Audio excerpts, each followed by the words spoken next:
Did I get you? Hello, everyone. Welcome to my first video on this channel. This is not my first time on YouTube, but this is my first time doing anything like this. You may know me from this channel right here. So if you're coming over from my main channel, welcome and thanks for your support.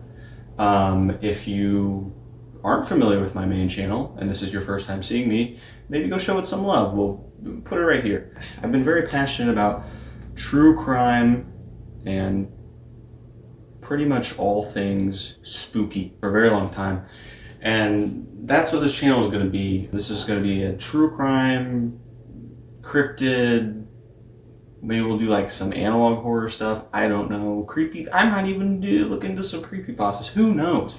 This could go anywhere, really. Oh, by the way, happy Halloween. It is currently the night before Halloween, which kind of sucks because this video is supposed to be out on Halloween. Not really sure if we're going to do that, but it's all right. We'll see. It's going to be a long night. Anyways, yeah, I wanted to read some stories for you all. This took a while to research and compile all the information, but I think I've got it written in a way that I like. Like I said, this is my first time doing anything like this, so we might change it up. I'm not sure. You'll just have to let me know if you like it.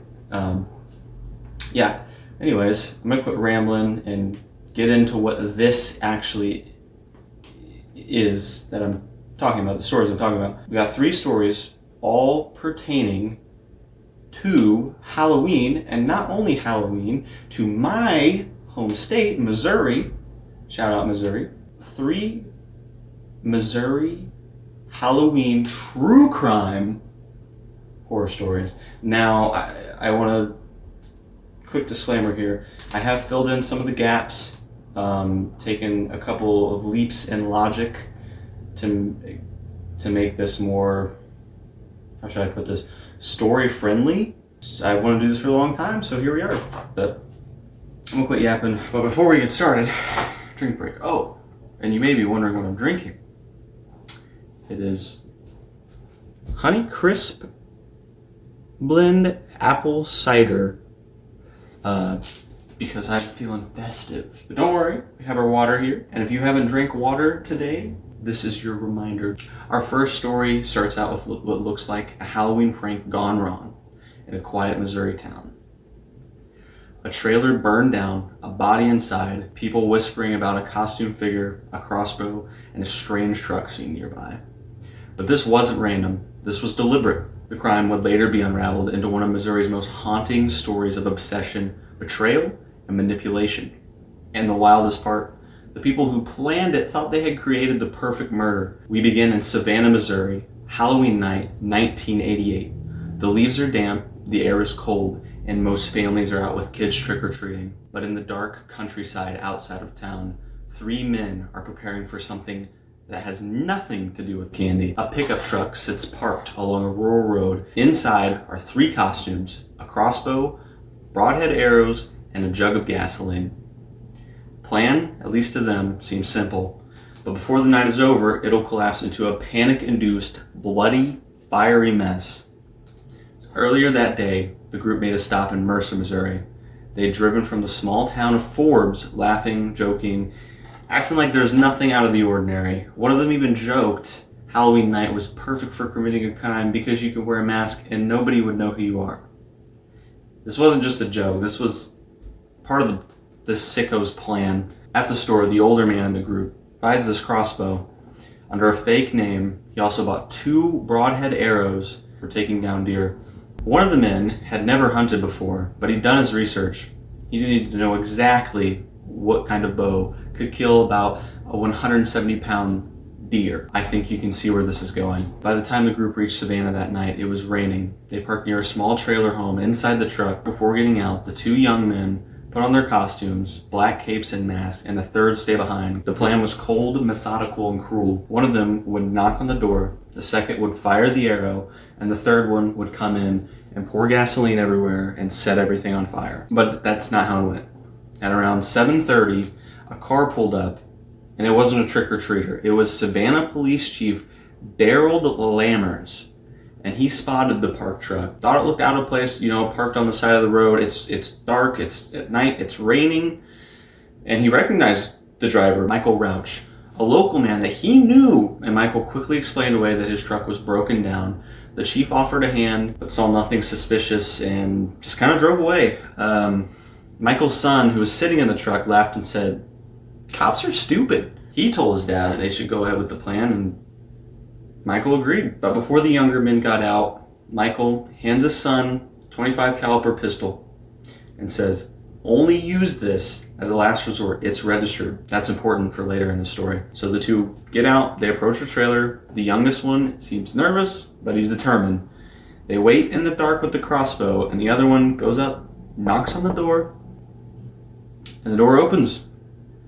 And from only about a foot away, they immediately fire the crossbow, and it goes all the way through this man's chest. But the man didn't fall. He says, hey, motherfucker, and lunges at him. So this guy's fighting back, and a struggle breaks out, and the plan falls apart. The one who knocked on the door, it was grabbed, and his mask flew off. They both fell forward, hitting the dirt hard. The victim landed face first, while the man who knocked scrambled in panic to snatch the mask before anyone could see him. The victim managed to crawl a few feet up a nearby alleyway, but he didn't make it far. The younger man, terrified and confused, pulled out the .25 caliber pistol his father told him to use only as a last resort. He fired several shots. Overcome with panic and rage, he started beating the victim with the butt of the crossbow until he stopped moving. And at some point during the struggle, the jug of gasoline shattered, splashing gas and debris all over the ground. When it was over, the three men fled into the night, ditching their weapons and costumes and arrows into the Missouri River. And the next morning, on November 1st, Michael called his mistress, his voice shaking. He told her things didn't go as planned last night, and he begged her to drive by the trailer and check. And when she did, she saw what she thought looked like a stuffed dummy on the ground, but it wasn't a dummy. It was a man that they had just killed. She called Michael back and told him there were no police around, and Michael replied, "Good, he can't identify Sean." The police would arrive later that morning after a neighbor called 911. Inside the trailer, they found a horrifying scene. Blood everywhere, shattered drug all over the ground, and there were signs of a fire that never started, i.e. the gas all over the floor. Investigators quickly discovered something strange. One of the suspects had been stopped by the police chief the night before, parked just down the road. And soon after, a .25 caliber shell casing was found in Michael's yard. It looked like the walls were beginning to close in, and realizing it was only a matter of time, Michael and his son and their friend decided to flee the state.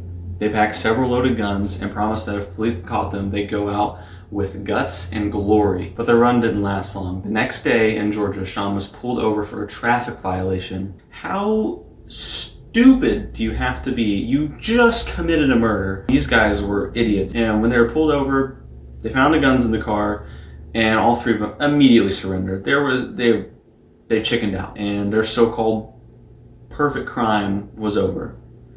Now here's where the story takes its strangest turn. When the investigators began to piece together what happened, there was one question that lingered.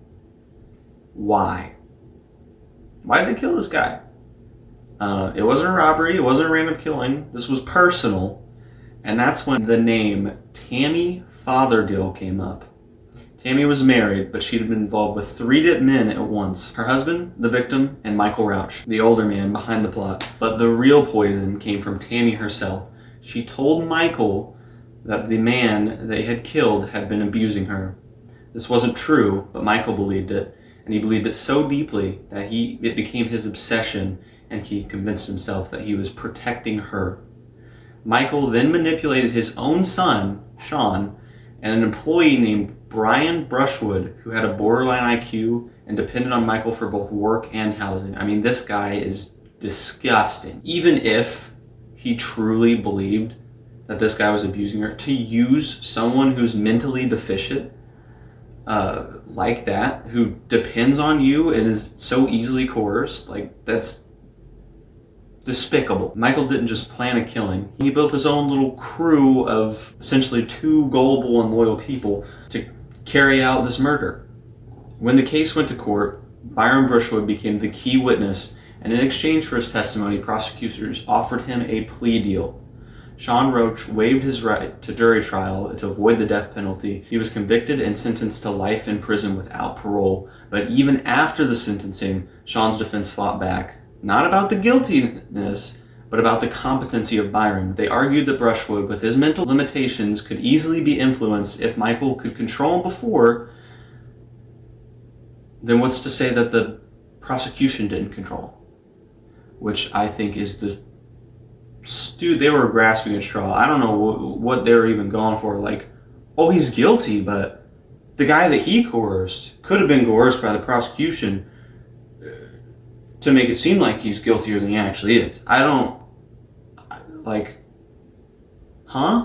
guess they were trying to look for, like, something that they interviewed him wrong, or like the police didn't do their jobs correctly, and they were looking for a way to get out of the sentencing.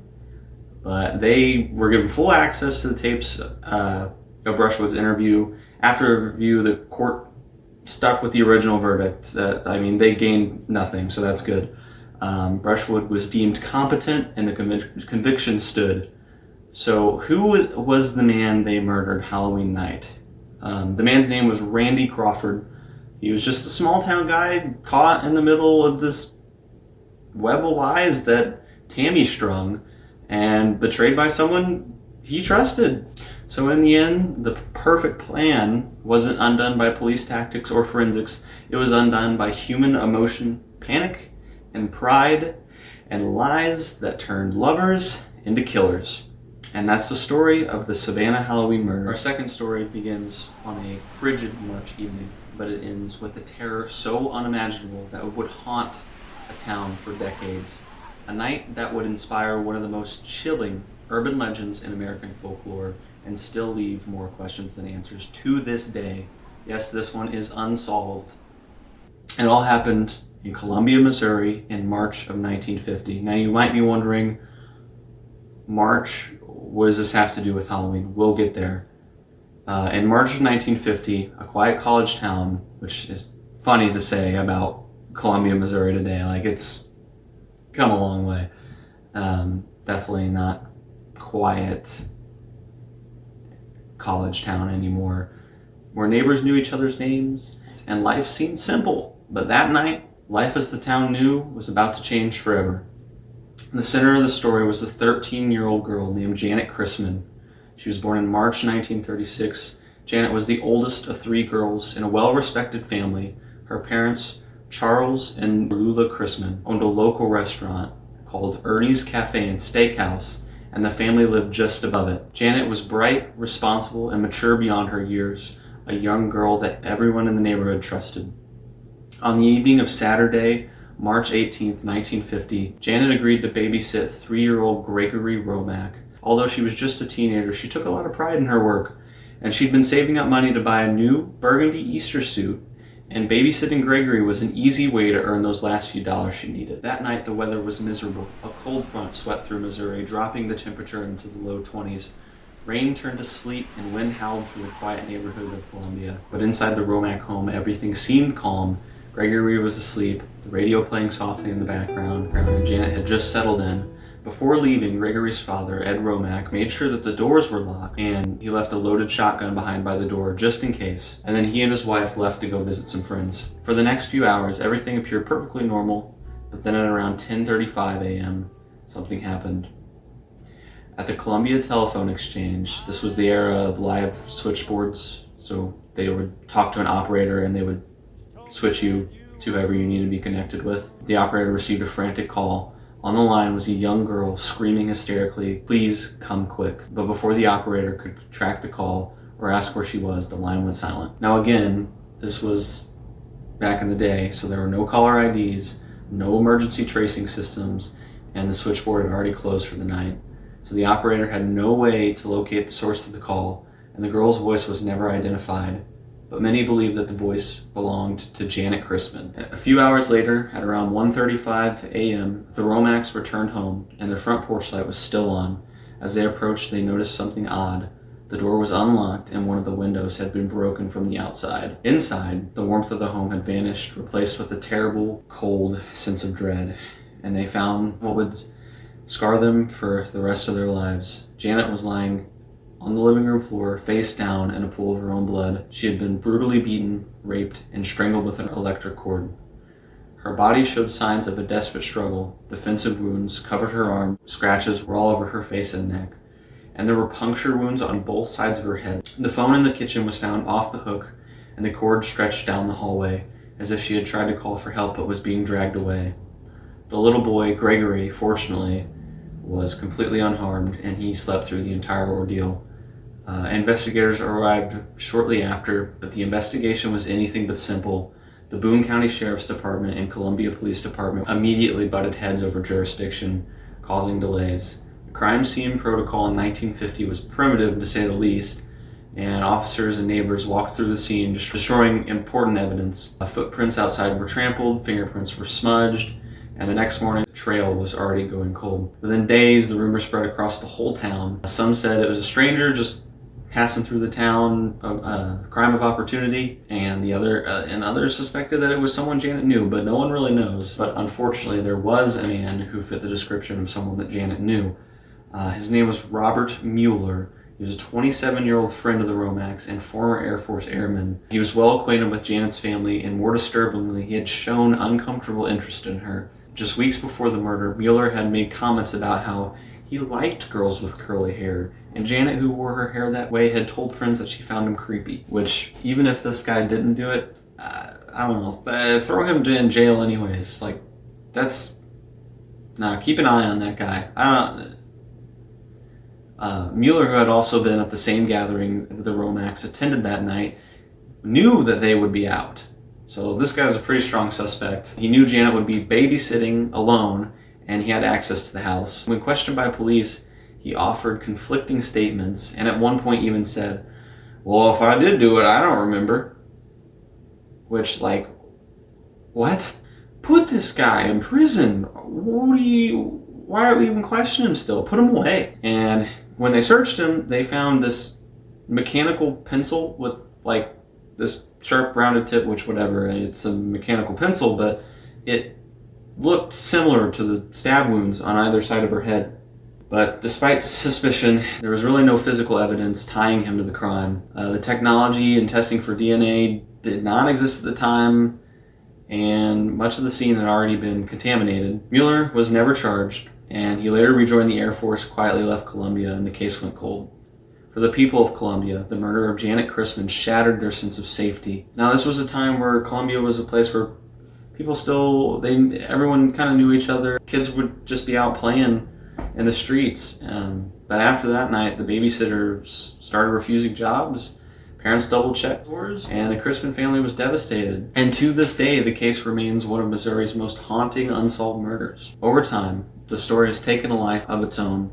Writers and storytellers have begun weaving details, transforming the story into one of America's most chilling urban legends.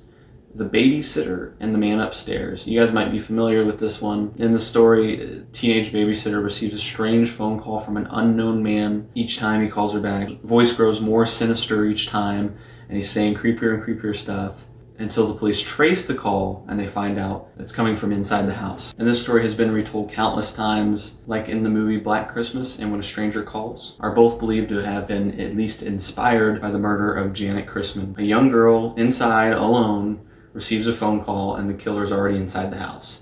We've all heard this story, and even today, more than 70 years later, this case remains unsolved. Some locals still believe it was Robert Mueller. Others say that it was just some drifter who vanished before police could find him. But no one knows for sure, and this is even considered to be a main influence for one of my favorite Halloween series, John Carpenter's Halloween. And once again, even today, more than 70 years later, this case is unsolved. Some locals still believe that it was Robert Mueller, and others still insist that it was just some random guy who vanished before the police could catch him. But no one really knows for sure. Janett Christman, still remembered as a kind, smart, trustworthy girl. Every year, her name resurfaces in local papers and true crime forums as new generations learn about the tragedy that changed Columbia forever. I was taken aback by this. This girl from 70 years ago, this murder had such an impact on Columbia, Missouri, that it has shaped a lot of horror pop culture as we know it. And to look back on this and see what kind of hardworking girl that Janett Christman was is just really sad to me. And I'm really glad that I got to learn about this side of the story because I didn't know any of this, and it was fun to learn this because ultimately, at the core, it's not just a murder story. This is a cautionary tale, a reminder that sometimes scary stories don't come from movies or urban legends. They come from real life. And sometimes the most terrifying call isn't from a stranger. It's the one that comes from inside your own home. Our third and final story starts with a single photograph. A woman partially undressed, sitting in a cage. At first, investigators thought it was a hoax.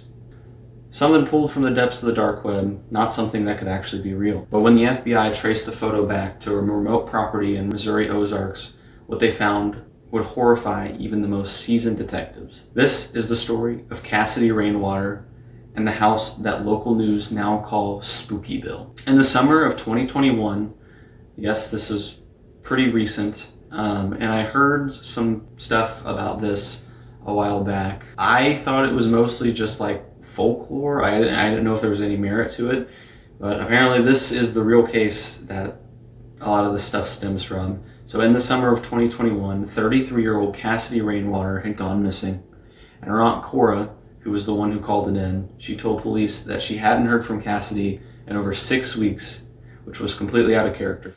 Cassidy had struggled for years with homelessness, constantly bouncing in between friend houses, trying to rebuild her life, but she always checked in. The last time Cora had seen her, Cassidy was leaving with a man called Jim. Jim drove a silver GMC truck and said he had a cabin outside of Windyville, Missouri, a small town that for decades locals nicknamed Spookyville because of its ghost stories and abandoned homesteads. Let me know down below if you want me to explore the Spookyville legends, and we'll see how deep that goes. Cassidy told her aunt that she was just staying there long enough to get on her feet, but she never showed up again.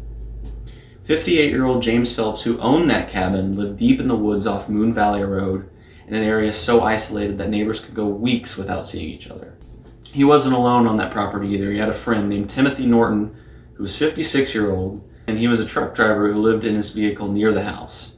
When investigators first visited, Phelps acted calm, and he said Cassidy left one night, late July, caught a ride with someone at the end of the driveway, and just never came back. When they went up to check the loft that she'd been staying in, it was empty and none of her stuff was there. The police made a note of this and opened a missing persons file and left. To them, it just looked like an adult girl who just decided to disappear. But a few weeks later, the FBI would receive a tip. That's that photo we talked about earlier.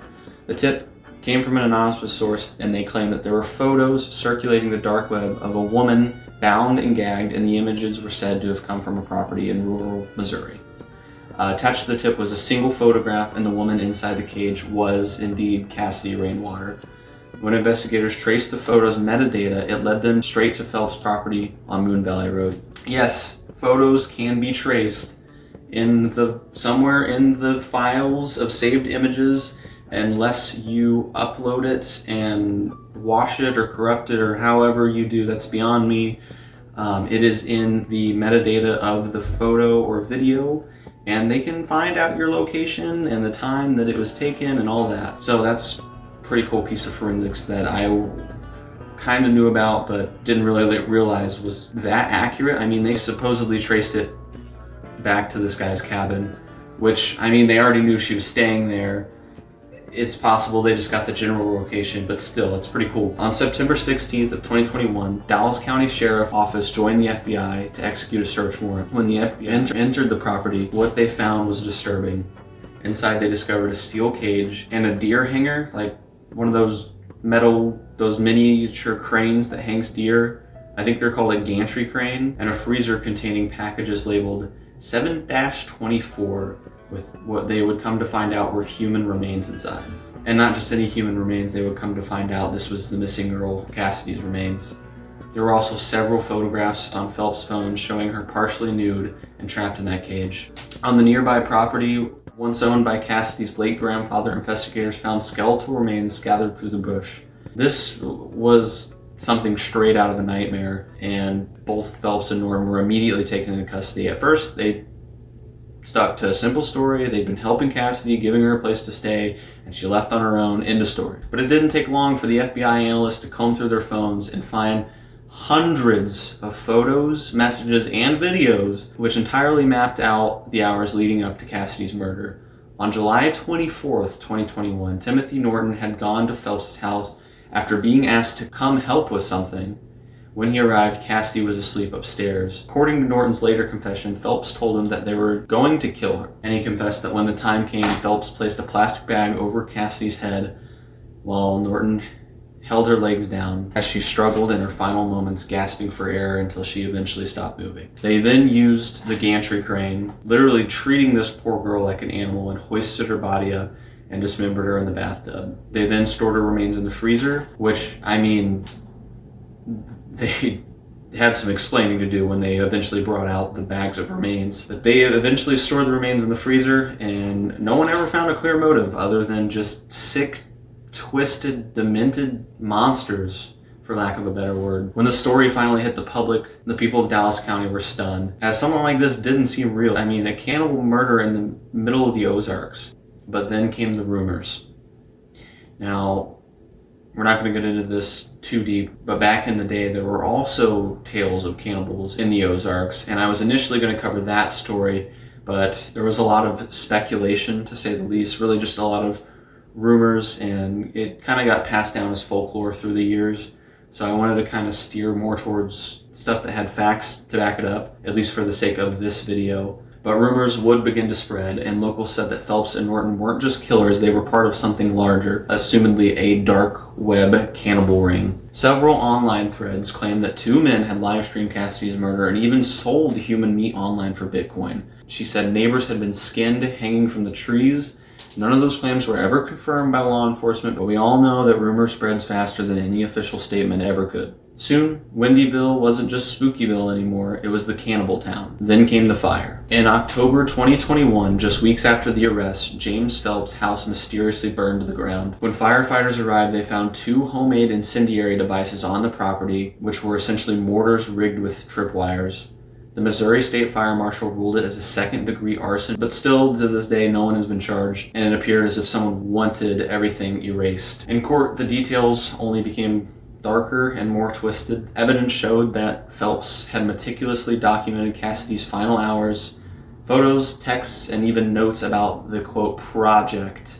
Norton's confessions lined up with those findings, and he did eventually admit to holding Cassidy down and helping with the dismemberment. He also admitted that he and Phelps had previously stalked women at Walmart and online looking for potential victims. These guys weren't just sick, they were predatory and patient and methodical about doing this. From what I understand, the way they talked about this, it was nothing short of obsession. Phelps entered an affidavit plea in April of 2023, which is essentially saying that he doesn't admit the guilt but acknowledges that there was enough evidence to convict him, and he would be sentenced to life in prison without parole. Norton initially pled not guilty, but then later changed his plea to guilty and also received life without parole. But even after they were locked up, there were still a lot of questions left unanswered. Why did they kill her? Was it a thrill, some kind of sick, twisted fantasy, something even more insidious? Authorities have yet to release a definitive motive, and maybe they never will. But the story did not end there. As the trial faded from the headlines, the online murders only intensified. Podcasts and forums would resurrect the case every few months, with some claiming new evidence the pair were tied to occult rituals or even that others were involved. One podcast went viral after suggesting that Phelps had eaten human flesh and that when the police had entered the house, he'd been sitting at the kitchen table eating a sandwich made of Cassidy's remains. However, these details were never confirmed, but it was enough to cement the story's place in Ozark legend. If you ask me, the truth is already horrific enough without all the rumors. Cassidy Rainwater was a real person. She had 6 children, and she struggled with homelessness, loss, and family history filled with tragedy. Her own mother, Tracy Rainwater Wawasuk, had gone missing in 2007. Her remains were later found scattered in a field near Lebanon, Missouri. That case was never solved. Maybe that's what makes Cassidy's story even more heartbreaking, is that both mother and daughter vanished under such grim circumstances. But in the end, there was a small measure of justice. The killers will never walk free. The photos, the cage, and the freezer, all of it either locked away or destroyed. But this legend will probably always remain. Locals still talk about the Moon Valley property. Some claim that they heard screams that night, and a lot of locals even refuse to drive past it. And now, deep down, everyone knows that the stories of Spookyville aren't just ghost stories anymore. They're reminders of something real that once lived there in the quiet, haunted heart of the Ozarks. And that is the end of our final story. Thank you guys so much for sticking to the end. Again, it is currently October 30th, the night before Halloween, and my goal is for this video to be out on Halloween. It's looking like that may not happen, especially since it is already 8 o'clock and I still have not gotten any of the editing done. If there are any discrepancies in any of the stories, if I missed anything, didn't do my due diligence, let me know. I tried to only stick to the facts. I did fill in a few gaps. Now, I am new to this, but I did fact check everything, but I also had to kind of work with several different sources and piece stuff together. So hopefully that all made sense and I didn't miss anything or misconstrue anything. But thank you guys so much for watching. And if you want some more lighthearted content, click here. We do some gaming stuff. I open Pokemon over there. I did a review about this G Fuel stuff, not a sponsor by the way. Cell Saga collection. We do all kinds of random stuff over there. I'm gonna try to start streaming once a week. We'll see. But yeah, I even have some anime reviews and stuff over there. So just go check it out. Just a whole bunch of more lighthearted stuff if you need a break or just like what I do. Thanks for sticking to the end and giving me a chance to do this. It means